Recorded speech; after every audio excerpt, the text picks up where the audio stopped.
글씨한테 찍을 때 본인이 이거 시작을 하시니까.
눈 엄청 부었어.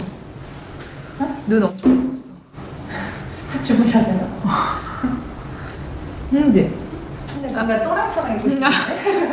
아침에 세수했는데 막 와 얼굴이 막 한 박지만 해. 나 아침에 그 맨날 느끼거든. 아, 살 빠졌다 안 빠졌다 이게 세수할 때.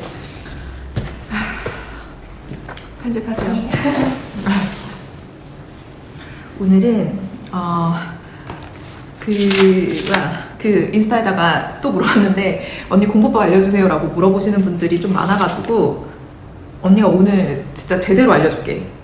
이렇게만 하면은 공부하는 속도도 되게 빨리 끝나고 뭐라 그래야 돼? 정말 요약이 딱딱딱딱 되거든. 자기 머릿속에서 정리가. 우선은 내가 예를 들어서 이렇게 가져왔는데 이거는 한국 국시 볼 때 이제 좀 요약집 같은 건데 이게 2권짜리거든. 근데 이제 어떻게 되어 있냐면 지금 뭐 이런 식으로 다 되어 있어. 여기에 이런 2권짜리에 18과목이 다 들어가 있는데 17인가 18인가 다 들어가 있는데 당연히 엄청 요약된 거라 그 이후에 모든 내용들은 머릿속에 다 박혀 있어야 되죠. 공부하는 법 처음에 책을 피면은 책에 공부하는 법이 다 나와 있거든. 이게 무슨 말이냐면은 컨텐츠 보여요? 이렇게 컨텐츠, 목차, 목록 이렇게 나와 있는 거. 이게 목차, 목록이 나와 있는 거를 우선은 이거를 정독을 해야 돼. 너무 이상하지? 솔직히 목차랑 목록을 공부하면서 보시는 분 있나 모르겠어. 근데 무조건 목차랑 목록을 처음부터 봐야 돼. 왜냐면은 우선 우리 공부를 할 때 나무를 보지 말고 숲을 봐야 되거든. 처음에 숲을 보면서 하나하나 나무로 들어가야 돼. 자, 막 여기 제 9부에 상과 있고 뭐 부인과 있고 뭐 이렇게 소아과 총론 있고 강론 있고 정신과 뭐 마이너에는 이비인후과, 안과, 피부과, 비뇨기과 뭐 이런 거 있잖아. 여기에 보면은 이상하게 소아과랑 부인과 쪽에서 겹치는 막 목록들이 있거든. 이게 물론 의대 공부에 절대 한정적이지 않고 모든 공부에 다 들어가는 거라고 생각해. 언니가 여태까지 목록 공부를 하면서 안 겹치는 거를 못 봤어. 좀 은근히 겹치는 것들이 있어. 정말 한 페이지나 2페이지라도 겹치는 과목들이 있거든. 그거를 볼 때는 꼭 이어서 같이 한꺼번에 봐야 돼. 그래야지 그 흐름을 알아. 이거를 이것만 알아도 정말 공부는 다 했다고 보는데. 그리고 보면은 이제 언니가 독일에서 공부했을 때 아나토미 이거 예과 때 공부한 건데 독일에서는 아나토미를 예과 때 하거든. 예과 때 하는데 이걸 보면은 자 이게 지금 두께는 이 정도 돼. 두께는 이 정도 되는데 원래 아나토미 책이 이만한 두께로 3권이 있어. 근데 언니는 이 안에 모든 거를 다 넣었거든. 어떻게 하냐면 보면은 이제 A4 용지를 독일에서는 이렇게 A4 용지에 구멍이 뚫려 있는 그런 뭐라 그래야 돼? 노트들이 진짜 많아. 요게 정리를 하나하나 진짜 이거를 뭐라 그래야 돼? 그냥 언니가 책을 쓴 거야. 그냥 나만의 책을 만들어 놓은 거지. 나만의 책을 이렇게 다 만들어 놨는데 나중에는 책을 보지 않고 내가 필기한 것만 보면 돼. 근데 이 필기한 거를 어떻게 필기를 하느냐? 그게 가장 관건인데 우선은 이제 쭉 목록을 우선 첫 번째 목차를 보고 목차 공부를 하고 아 여기에 지금 뭐가 있고 뭐가 있고 뭐가 있고 예를 들면은 아나토미 볼 때 머리 부분이 있고 장기 부분이 있고 막 팔다리 있고 손발이 있고 막 이런단 말이야.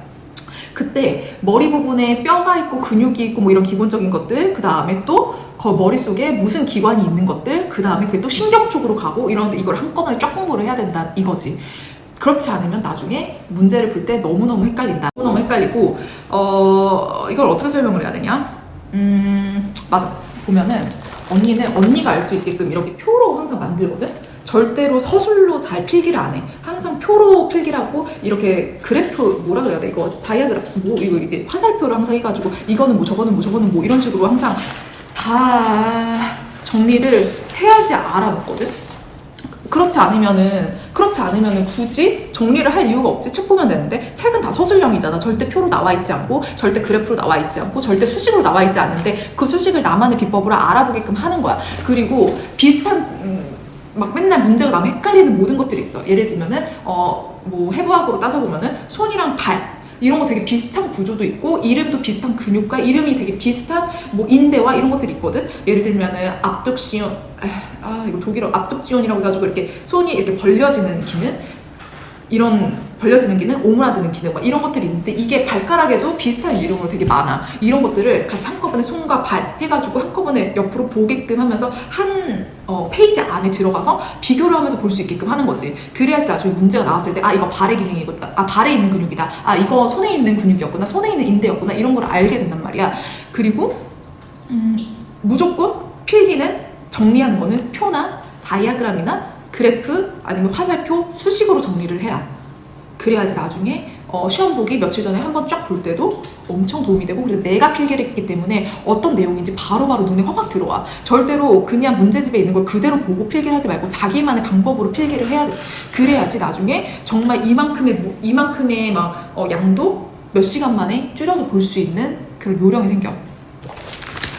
그리고 공부할 때 보면은 순서대로 딱 공부하시는 분들 있거든. 절대로 순서대로 공부를 하지 않는 게 나는 맞다고 생각해. 비슷한 테마가 있는 거를 내가 목차를 보라 그랬잖아. 그 목차를 보라고 한 거는 비슷한 테마가 있는 거를 여기 있고 또 맨 끝에 있고 이럴 경우가 있단 말이야. 그걸 한꺼번에 묶어서 공부를 하는 게 무조건 묶어서 공부하는 게 최고의 효율을 높일 수 있다라는 거.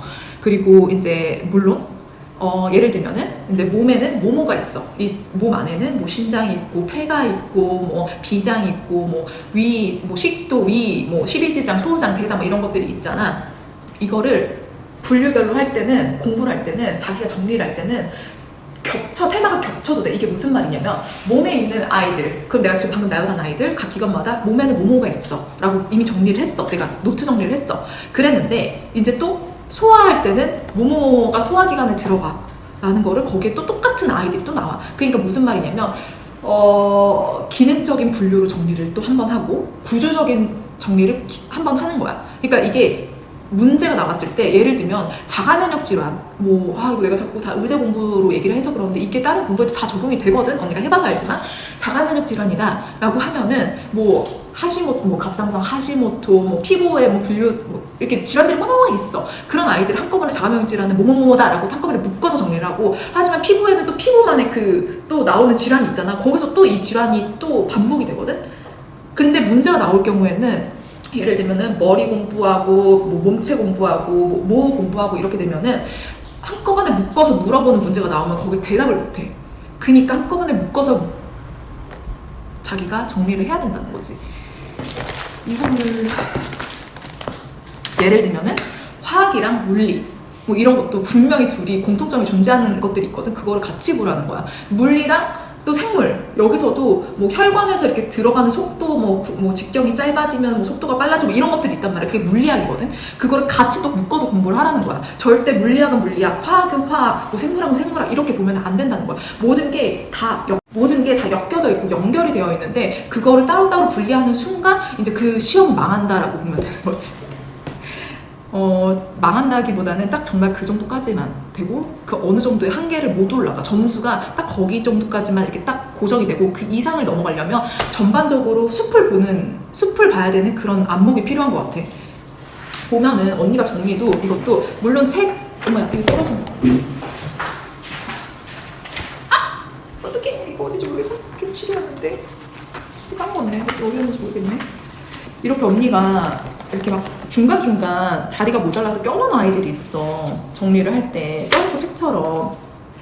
이런 아이들은 이제 내가 이 책이 별로 없어. 근데 내가 자꾸 틀려. 기억이 안 나. 그런 거는 그냥 자기가 책을 만들면 되잖아. 한 페이지를. 이런 식으로.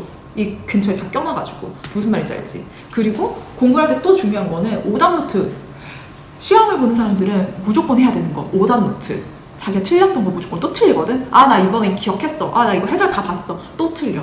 그러니까 오답노트를 꼭 만들어 놓고 그 문제까지 복사를 해서 다 붙여놔야 돼. 붙여놓고, 아, 이번엔 여기 이 똑같은 주제인데 이런 식으로 문제를 냈구나. 아, 이게 똑같은 주제인데 또 이런 식으로 냈네? 바꿔서 냈네? 이런 것들만 오답노트 정리만 잘해도 정말 시험은 무조건 잘 볼 수 있지 않을까 싶어. 그러니까 언니가 지금 얘기하는 거는 정말 공부는 쉽거든? 쉬운데 그 바운더리만 잡아주면 쉬워. 그 첫 번째로 해야 될 거, 첫 번째 말했던 거, 목차 정리하는 거, 목록 정리하는 거, 비슷한 거는 같이 묶어서 꼭 정리를 해야 되고, 나무를 보지 말고 꼭 숲을 보면서 정리를 해야 된다. 제일 중요한 건 비슷한 거는 꼭 묶어서 정리하는 거. 그리고 구조적인 딱 정리뿐만 아니라 이 아이들의 기능적인 정리도 같이 묶어서 해야 된다. 모든 걸 정리가 끝났을 때 다시 한번 오답노트를 정리를 해야 된다라는 거. 그리고 시험 보기 한 달 전부터는 이미 모든 정리는 머릿속에 끝나 있어야 되고 오답노트와 자기가 정리한 것들만 보면 된다라는 거. 그렇게 되면은 시험은 너무 쉽죠? 시험은 너무 쉬워요. 그렇게 되면. 시간이 오래 걸려서 그렇지. 필기하는데 시간 진짜 오래 걸리거든. 자기만의 그 노트를 만드는데 시간이 너무너무 오래 걸리는데 대신에 뭐 예를 들면은 시간이 3시간이 있어. 거기에 2시간은 여기에 투자가 될 수밖에 없거든. 하지만 2시간 동안 투자하면서 머릿속에 이미 다 들어와. 한 번쯤은 들어와. 왜냐면 자기가 필기를 하기 때문에. 근데 그냥 막상 보고 받아 적는 필기가 아니라 자기 머릿속으로 정리를 해서 이렇게 외우면 되겠다라고 하면서 정리를 하기 때문에 머릿속으로 어느 정도 많이 들어오는 상태야. 그러고 나서 다 정리된 걸 한 번 읽을 때는 30분도 안 걸린다고 생각하면 돼. 3시간 중에. 무슨 말인지 알지? 그리고 문제를 풀어보면 아, 나 지금 뭐가 또 정리가 안 됐구나라는 걸 느끼거든. 그때 또 정리를 하는 거야. 그리고 그때 또 마지막으로 오답노트 정리를 하고 그러고 나서 그것만 딱 공부를 하면은 시험 보기 전에 공부를 하면은 무조건 시험은 뭐 합격을 넘어서 고득점을 할 수 있지 않을까. 이 정도? 언니가 공부를 가르쳐줄 수 있는 거 이거밖에 없어. 공부를 해서 터득할 수 있는 거 공부하는 거 딱 이 정도야. 이거 이상 그 이하도 아니야. 딱 이 정도. 근데 노동이 필요하다. 왜냐면은 머리 똑똑한 애들은 이렇게 정리 안 해도 되거든? 언니는 머리가 멍청해요. 그래서 이렇게 정리를 해서 나만의 비법을 만들어야 돼. 무슨 말인지 알지? 자, 여기까지. 별거 없는데 정말 큰 도움이 된다고 생각을 해, 언니는. 이걸로도 너의 점수는 여기서 위로 올라갈 수 있지 않을까.